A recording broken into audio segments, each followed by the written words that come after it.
My fiancé laughed while his dad called me a gold digger at our engagement dinner, so I handed back the ring and walked out in silence.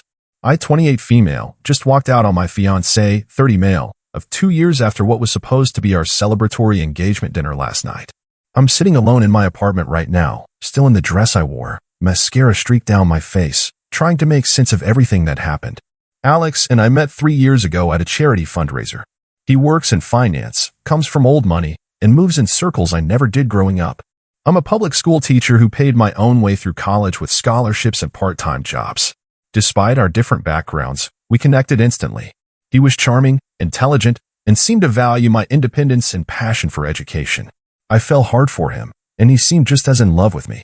2 weeks ago, he proposed during a weekend trip to the coast.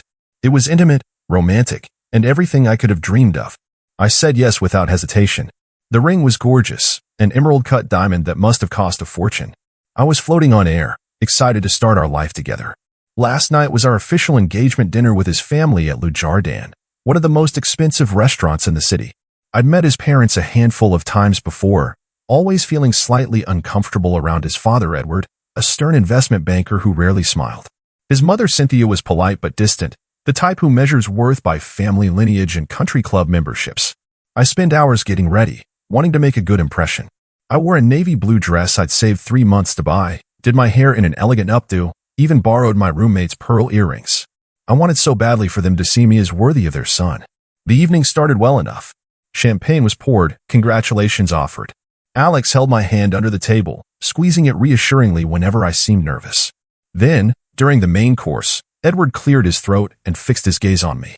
"So, Claire," he said, swirling his wine, "now that you're officially joining the family, we should discuss the prenuptial agreement." The table went silent. Alex tensed beside me. "Dad, we haven't even set a date yet," Alex said with a nervous laugh. "Let's not get ahead of ourselves." Edward's expression hardened. "Nonsense. These matters should be settled early. The Bennett family assets need protection." I felt my cheeks burning.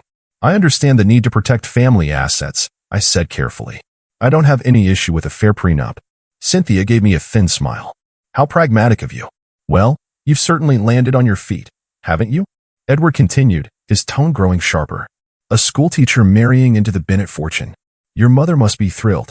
My mother passed away when I was 19. Alex knew this. His parents knew this. My mother would have wanted me to be happy," I said quietly, my appetite gone. Edward chuckled. "I'm sure she would. Nothing makes a mother happier than seeing her daughter secure a wealthy husband." I looked at Alex, waiting for him to say something to defend me, but he just stared at his plate. "I didn't say yes to Alex because of his money," I said, my voice shaking slightly. "I love him." "Of course you do, dear," Cynthia interjected with false sweetness. "The money is just a fortunate bonus, isn't it?" Edward laughed then, a harsh sound that cut through the restaurant's ambient noise. "Let's not be naive. Pretty young women from modest backgrounds don't pursue men like my son for their personality." I felt like I'd been slapped. "Excuse me? Dad," Alex finally spoke, but his voice lacked conviction. "What?" Edward challenged. "I'm simply acknowledging what everyone at this table is thinking. She's a gold digger. A rather transparent one, at that." And then it happened. Alex laughed. A short, awkward chuckle that might have been nervousness or an attempt to diffuse tension. But it wasn't a denial. He didn't defend me. He laughed. In that moment, everything went very quiet in my mind. I looked at Alex, this man I thought I knew, and realized I was seeing him clearly for the first time. His silence was deafening. His laugh, damning. Without a word, I slipped the ring off my finger. I placed it gently next to his water glass. The clink of diamond against crystal seemed impossibly loud. "Claire," he started, finally registering what was happening. I stood up, grabbed my purse, and walked out of the restaurant. Not running, not crying, just walking, one foot in front of the other, head held high. I didn't look back, not even when I heard him call my name. Now I'm sitting here wondering if I overreacted, if I threw away my future over one bad dinner. But then I remember his laugh, and I know I couldn't have stayed. Was I wrong? Should I have fought harder? Am I just proving his father right by walking away? I don't know what happens next. I just know I couldn't marry into a family where I'd always be seen as less than. And I couldn't be with someone who wouldn't stand up for me. Act 2. It's been 3 days since I walked out of that restaurant, and my world has been a hurricane of emotions and confrontations. Alex came to my apartment the morning after.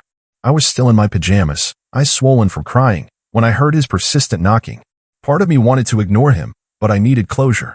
I needed answers. When I opened the door, he looked terrible, unshaven, wrinkled clothes, dark circles under his eyes. He was holding the ring in one hand and a bouquet of roses in the other.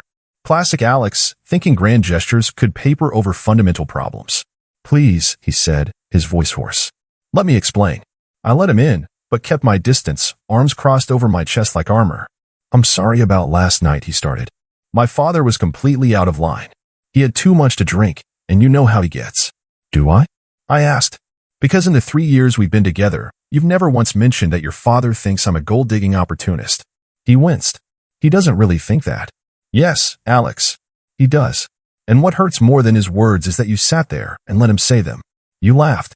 Alex ran his hands through his hair in frustration. "It was just nervous laughter.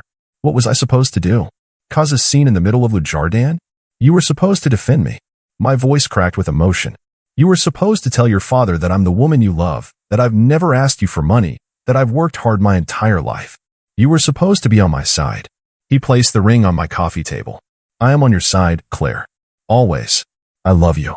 My father's opinion doesn't matter. But it does matter, Alex. It matters because you're letting him disrespect me. It matters because someday we might have children, and I won't let them grow up hearing their grandfather call their mother a gold digger while their father sits in silent agreement. For a moment, he looked genuinely confused. Silent agreement? That's not what happened. Then what would you call it? He couldn't answer. Has your father always felt this way about me? Alex hesitated, which told me everything I needed to know. Why didn't you tell me? I asked, my voice small. Because it doesn't matter what he thinks. I love you for you, your kindness, your passion for teaching, your ridiculous obsession with true crime podcasts. Who cares what my father thinks? I care, I said simply. Because his attitude reflects what our life together would be like. Every family gathering, every holiday, every milestone. I'd always be the gold digger who trapped their son. And apparently you'd always be the man who stands by and lets it happen. We can fix this, he insisted. I'll talk to my father, make him apologize. We can postpone the wedding until things are better. I looked at him, really looked at him, and realized something profound. This isn't just about your father, Alex. It's about you. It's about who you become when you're around him. I don't recognize that person, and I don't want to marry him. He left after an hour of circular arguments, taking the ring with him. I've spent the last 2 days crying, doubting myself, then remembering his laugh and feeling my resolve strengthen again. My roommate Taylor has been amazing, bringing me ice cream and listening to me rant for hours. Alex has called 17 times. His mother, surprisingly, texted me, Edward is stubborn, but he'll come around. Don't throw away your future over pride. As if standing up for myself was just vanity. Yesterday, my principal called me into her office. Apparently, Edward had contacted the school board, mentioning concerns about my emotional stability and professional conduct. Luckily, my principal has known me for 5 years and told him in no uncertain terms that my personal life was none of his business. The fact that Alex's father would try to jeopardize my career makes me even more certain I made the right decision. What would he have done if we were married and I disagreed with him? What lines wouldn't he cross? I haven't told Alex about his father's interference. Part of me wants to see if he'll find out and react appropriately. So far, nothing. Tonight, Taylor and I are opening a bottle of wine and having a Burn the Wedding magazine's party. It feels both cathartic and heartbreaking. I loved Alex. I still love him. But I'm beginning to realize that loving someone isn't enough if they don't have the courage to stand with you when it matters. The hardest part has been dealing with the questions from friends and coworkers. Everyone wants to know what happened, why the sudden change. I've been vague, saying only that we realized we wanted different things. It's easier than explaining that the man I thought would be my husband sat silently while his father called me a gold digger, then laughed like it was some kind of joke. My sister called from California after I texted her what happened. She wasn't surprised. I always thought he was too eager to please his parents, she said. Remember how he changed his vacation plans last Christmas because his mother said she'd be devastated if he wasn't there? People show you who they are, Claire. You just have to pay attention. She was right, of course. There have been signs all along, little moments where Alex deferred to his parents' wishes over mine or ours. I brushed them off as him being a good son, respecting his family. Now I see it was something else, a fundamental inability to stand on his own, to be his own man. I walked by a bridal boutique yesterday and saw a dress in the window almost identical to one I'd bookmarked for myself. For a moment, I felt that familiar ache, that sense of loss not just of Alex but of the future we'd planned. The house we talked about buying. The children we might have had. The life that now exists only in some alternate universe where he'd been brave enough to choose me. But then I remembered the look in Edward's eyes as he called me a gold digger, that cold, dismissive stare that reduced me to nothing more than a fortune hunter. And I remembered Alex's laugh, that soft, damning chuckle that said more than words ever could. No, I made the right choice. And someday, when the pain is faded, I hope Alex realizes it too. Update 2 weeks. It's been 2 weeks since I ended my engagement, and the storm has finally begun to calm. I've returned to teaching, finding solace in my third graders' uncomplicated affection and curiosity. There's something healing about helping a child sound out a difficult word when your own life feels unpronounceable. I haven't spoken to Alex in 10 days. After dozens of calls and texts, he finally sent an email that showed me exactly where we stand. He wrote that while he still loves me, he thinks I'm being unnecessarily dramatic about one uncomfortable dinner. He suggested we take a break until I'm ready to be reasonable. As if standing up for my dignity was unreasonable. The most revealing part came at the end. My family has certain expectations, Claire. They've sacrificed a lot to give me the life I have. Sometimes compromise means accepting imperfect situations for the greater good. Reading between the lines was easy. The greater good meant his inheritance, his position in his father's company, his social standing. I was expected to be the one compromising my dignity, my self-respect, my worth. Also, he wouldn't have to stand up to his father. I didn't respond to the email. What could I say that I hadn't already said? What I didn't expect was the call from Cynthia 3 days ago. She asked if we could meet for coffee, alone. Against my better judgment, I agreed. We met at a small cafe far from her usual haunts. She looked different somehow, less polished, more human. She ordered a black coffee and sat across from me, hands folded neatly on the table. I owe you an apology, Claire, she said without preamble. What happened at that dinner was unacceptable. I was speechless. This was the last thing I expected from Cynthia Bennett. Edward can be traditional in his views, she continued carefully. And Alex has always sought his approval, sometimes at great personal cost. I noticed, I said dryly. She smiled slightly. I should have intervened that night. I've been intervening for 30 years, smoothing Edward's rough edges, excusing his behavior. I was wrong not to speak up. I studied her face, trying to understand the sudden change. Why are you telling me this now? She sighed, a deep sound that seemed to carry decades of resignation. Because I see myself in you, Claire. 30 years ago, I was you from a modest background, in love with a Bennett man, trying to prove myself worthy. The difference is, I stayed. I compromised. I told myself it was worth it. She paused. I'm not sure it was. Something in my chest tightened. Are you unhappy? Not exactly. I've had a privileged life, beautiful children, but I lost something of myself along the way. My voice. My certainty. When you stood up and walked out that night, I felt envious. We talked for nearly 2 hours. She told me about her early years with Edward, how his family had treated her, how she'd gradually surrendered pieces of herself to fit into their world, how she'd watched Alex become more like his father year by year, despite her efforts. He loves you, she said as we prepared to leave, more than he's ever loved anyone. But love isn't always enough, is it? I shook my head, tears threatening again. No, it isn't. She touched my hand briefly. Whatever you decide, Claire, don't compromise yourself away. Not for anyone. I've been turning our conversation over in my mind ever since. Was she warning me? Encouraging me? Saying goodbye? Perhaps all three. This morning, flowers arrived at my apartment, not from Alex, but from Edward. The card read simply, my behavior was inexcusable. EB. No explicit apology, just an acknowledgement. Typical. I haven't told Alex about either interaction. I'm not sure if his mother or father has mentioned them to him either. Part of me wonders if this is another test, whether he'll make amends because he wants to or because his parents pushed him to. Taylor thinks I should block his number and move on. My brother says I dodged a bullet. But it's not that simple, is it? I didn't just lose a fiancé. I lost the future I thought we'd have.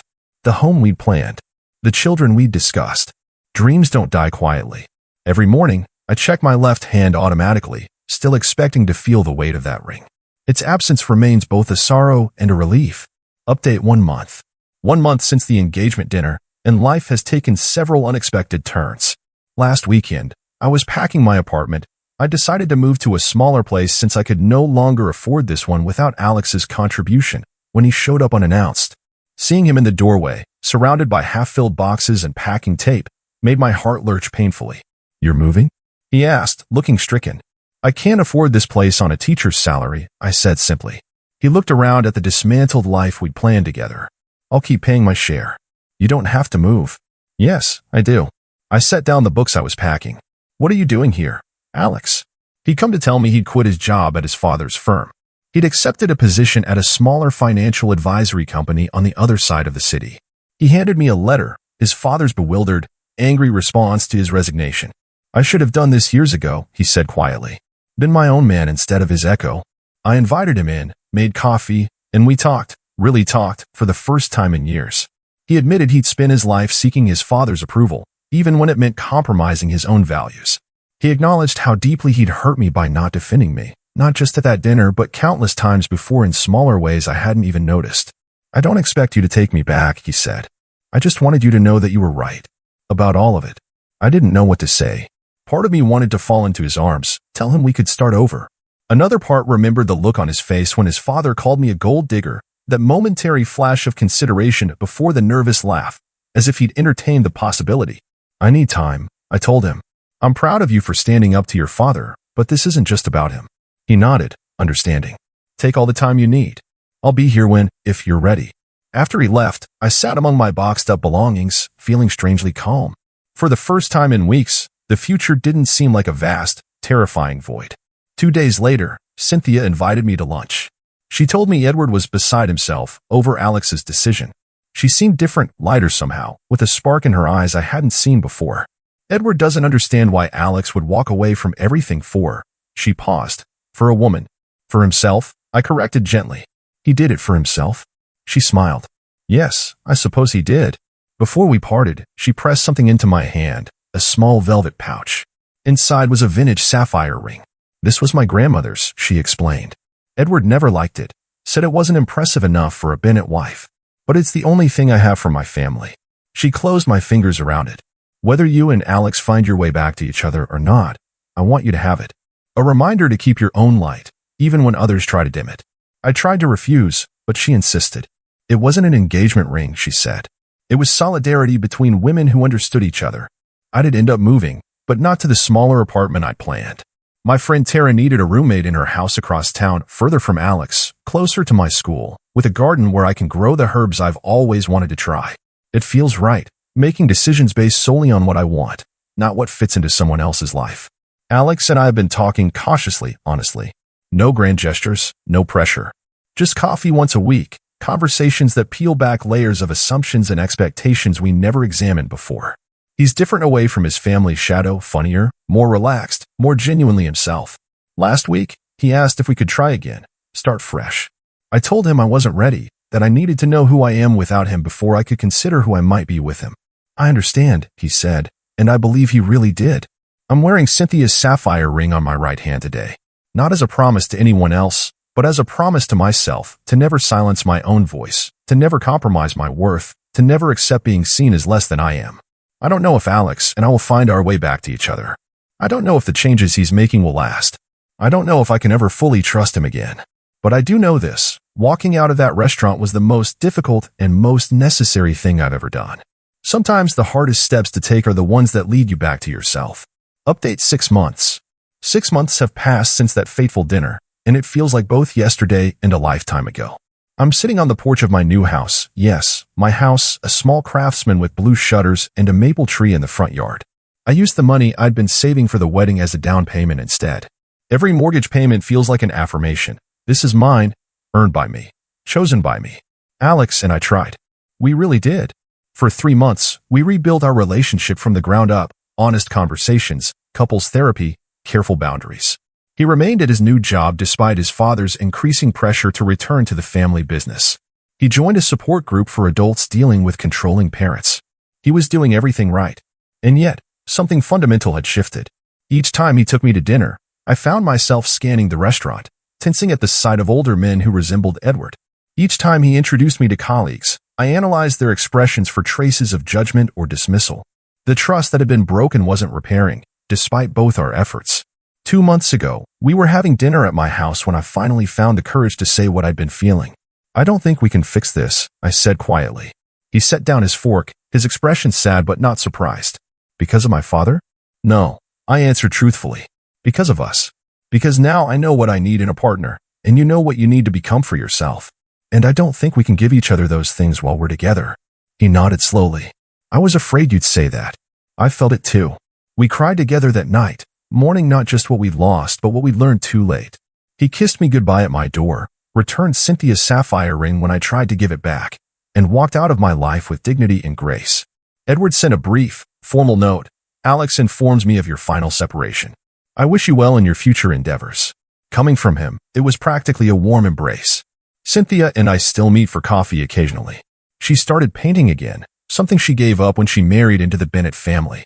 Last month, she showed me a watercolor she'd done of two women sitting by the ocean. That's us, she said. In another life. I've been promoted to lead teacher at my school, with a modest but meaningful salary increase. I've started dating again cautiously, selectively. Nothing serious yet, but I'm open to the possibility. More importantly, I'm complete on my own in a way I never was before. My friends joke that I should write a book, how walking out of a fancy restaurant changed my life. Maybe someday I will.